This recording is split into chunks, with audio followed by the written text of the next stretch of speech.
എല്ലാവർക്കും മമ്മാസ് മലയാളി കിച്ചണിലേക്ക് സ്വാഗതം.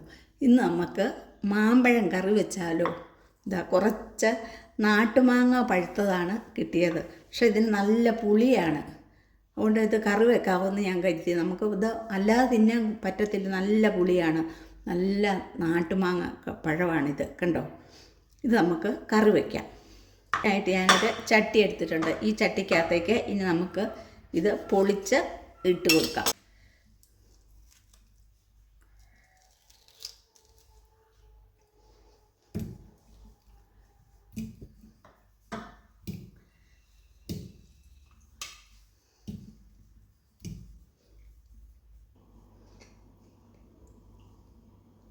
ഒരു 1/4 സ്പൂൺ മഞ്ഞൾപ്പൊടി, ഒരു 3/4 സ്പൂണ് മുളക് പൊടി,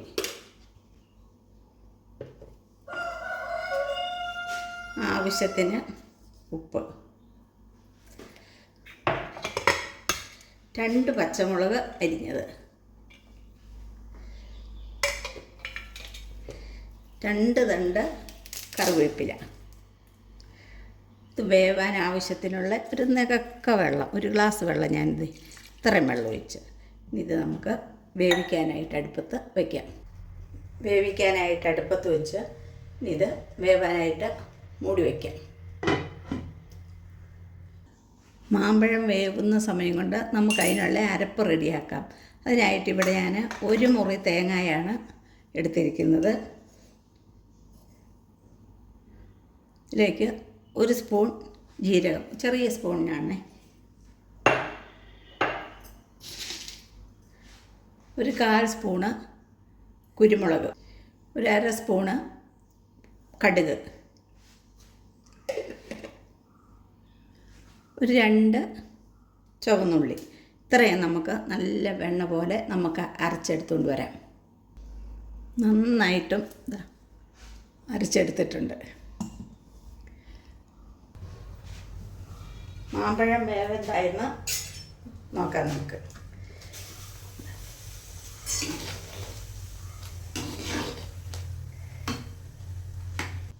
ഇത്തിരിയും കൂടെ വേണം.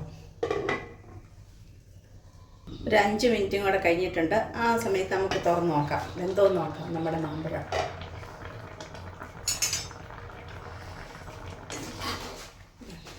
കണ്ടോ, ഇപ്പം വെന്ത് വന്നിട്ടുണ്ട്. കണ്ടോ, മാമ്പഴം വെന്ത് പാകമായിട്ടുണ്ട്. ഞാൻ പറഞ്ഞില്ല ഇതിന് നല്ല പുളിയാണെന്ന്.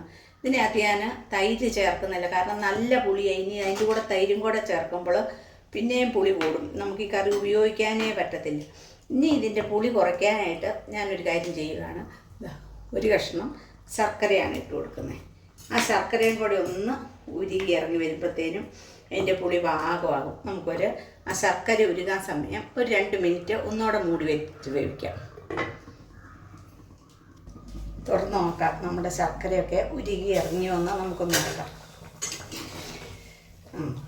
ശർക്കരയെല്ലാം ഭംഗിയായിട്ട് ഉരുകി ഇറങ്ങി വന്നിട്ടുണ്ട്. ഇതിലേക്ക് നമുക്ക് അരപ്പ് ചേർത്ത് കൊടുക്കാം.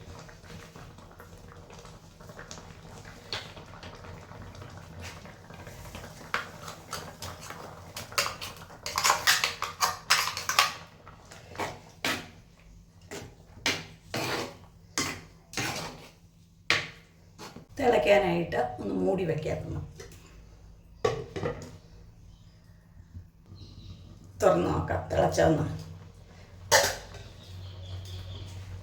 ഭംഗിയായിട്ട് തിളച്ച് കണ്ടോ, നല്ല കുറുകിയ നല്ല കറി. ഇപ്പോൾ നമ്മൾ തൈര് ഒഴിക്കുകയാണെങ്കിൽ ഈ സമയത്താണ് തൈര് ഒഴിച്ച് കൊടുക്കുന്നത്. ഞാൻ പറഞ്ഞില്ല, ഇത് നല്ല പുളിയുള്ള മാമ്പഴം ആയതുകൊണ്ട് ഞാൻ ഇതിനകത്ത് തൈര് ഒഴിക്കുന്നില്ല. ഉപ്പും പുളി മധുരമൊക്കെ പാകമാണോ എന്ന് നോക്കട്ടെ. എല്ലാം പാകത്തിനാണ്. ഇതിന് കടുക് താളിച്ചൊഴിച്ചാൽ മാത്രം മതി. കടുക് വറുക്കാനായിട്ടൊരു പാത്രം അടുപ്പ വെച്ചിട്ടുണ്ട്. ഒരു 2 സ്പൂണ് എണ്ണ ഒഴിച്ച് കൊടുക്കാം.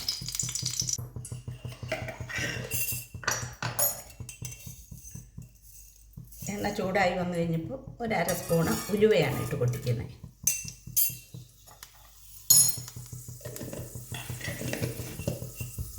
ഉലുവ മൂത്ത് വന്നിട്ടുണ്ട്. നമുക്ക് ഒരു സ്പൂൺ കടുകും കൂടെ ഇട്ട് കൊടുക്കാം.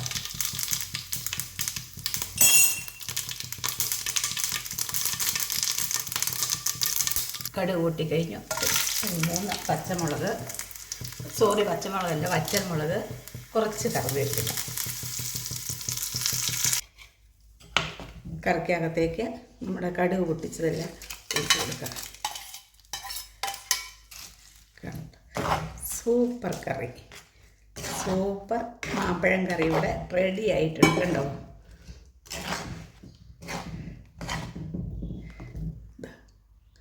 കണ്ടോ, നമ്മുടെ മാമ്പഴം കറി ഇവിടെ റെഡി ആയിട്ടുണ്ട്. നല്ല സുന്ദരമായ മാമ്പഴം കറിയാണ് ഇത്. പുളിശ്ശേരി പോലെ നമ്മൾ മോരൊന്നും ഒഴിക്കേണ്ട ആവശ്യമില്ല. ഇത് നല്ല പുളിയുള്ള മാമ്പഴം ആയതുകൊണ്ടാണ് ഇങ്ങനെ കറി വെച്ചത് കണ്ടോ. അതിൻ്റെ പുളി മാറാനായിട്ട് നമ്മൾ കുറച്ച് ശർക്കര ഇട്ടു. അങ്ങനെ നമ്മുടെ സൂപ്പർ ടേസ്റ്റിലുള്ള മാമ്പഴം ഇവിടെ കറി റെഡി ആയിട്ടുണ്ട്. നിങ്ങൾ എൻ്റെ ഈ വീഡിയോ കണ്ടിട്ട് നിങ്ങൾ ഇതിനെ സപ്പോർട്ട് ചെയ്യാൻ മടിക്കരുത്. ആദ്യമായി കാണുന്നവർ ഒന്ന് സബ്സ്ക്രൈബ് ചെയ്യണേ. ലൈക്ക് ചെയ്യാനും കമൻറ്റ് ചെയ്യാനും ഒന്നും നിങ്ങൾ മടി കാണിക്കരുത്. വീണ്ടും പുതിയ വീഡിയോ ആയിട്ട് കാണാം. Thank you.